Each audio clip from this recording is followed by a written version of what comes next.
Okay, the compound interest formula, like banks use. Now, I've got two versions of this. This is the compound interest formula when something is compounded so many times a year. The interest we put in, like here, semi-annually means twice a year. If it's quarterly, it's 4 times a year. If it's monthly, they put the interest in 12 times a year, okay? Now, we've also got the continuous compound equation there as well, okay? So two different equations, but so when you see something that says continuously, then this is the equation to use. Okay, but if you see something that's so many times a year, like semi-annually or quarterly or monthly, then this is the equation to use, okay? Now then, what it is this. Okay, A is the future amount you're going to get in the bank, okay? P is the principal you start with, which for this question is $1,000. R is the interest rate, which here is 10%, but don't forget to change that to a decimal. N here and N there is how many times it's compounded a year. And semi-annually means 2, okay? So you have to kind of figure that one out. That's not on the, there's no numbers there. Semi-annually means 2.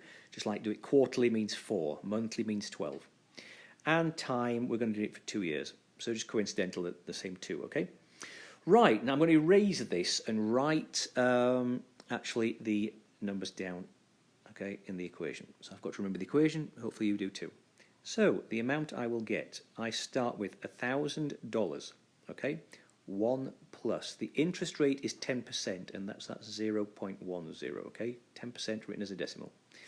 I'm going to end, so I'm going to do it for semi-annually. That means twice a year. That's also up there. Remember the N, and the T is 2 years, okay? Now, if I put that in my calculator, now be very careful here. This is where people make mistakes. Sometimes it's easier to do orders of operation. If you do this first, okay, that I think comes out to be 0.05.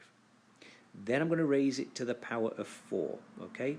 And then whatever I get, I'm going to multiply it by 1,000. And I think, if I remember in my calculator, I got 1215 and 50. Well, I did this, okay, 50, but that, remember, will round to 51 cents. I think that's what I got, okay? So let's have a look at that. So I'm going to round that to 51 cents. And I think that's what I got. Hopefully I didn't make a mistake. It's easy to make mistakes, okay? And think about it. $1,000 and I've got 1,200. Kind of makes sense. You know, if you come out with $1 billion, you know you've made a mistake. Right, let's try this over here, okay? This here. Right, okay, so again, my initial amount, the P, is 2,080. 4 years, okay, that's T is 4. Account earns interest of 5%, so the R is going to be 0.05. And E is just number in your calculator. It's there at the bottom of your calculator. E is actually 2.71828. It comes from something. Don't worry about it now. But it is part of your calculator button. Okay, so I'm going to erase this. And let's go for it. Okay, so remember, the amount I get, right, I start with 2080. Then it's E to the power, right, 0.05 times 4. Now again, I should have done this earlier in my calculator. So I'm going to do, well, it's best to do that first. That is going to be 0.2, isn't it? Okay, so E to the power 0.2. So where's that? I put 0.2, E to the power, that's 1.22.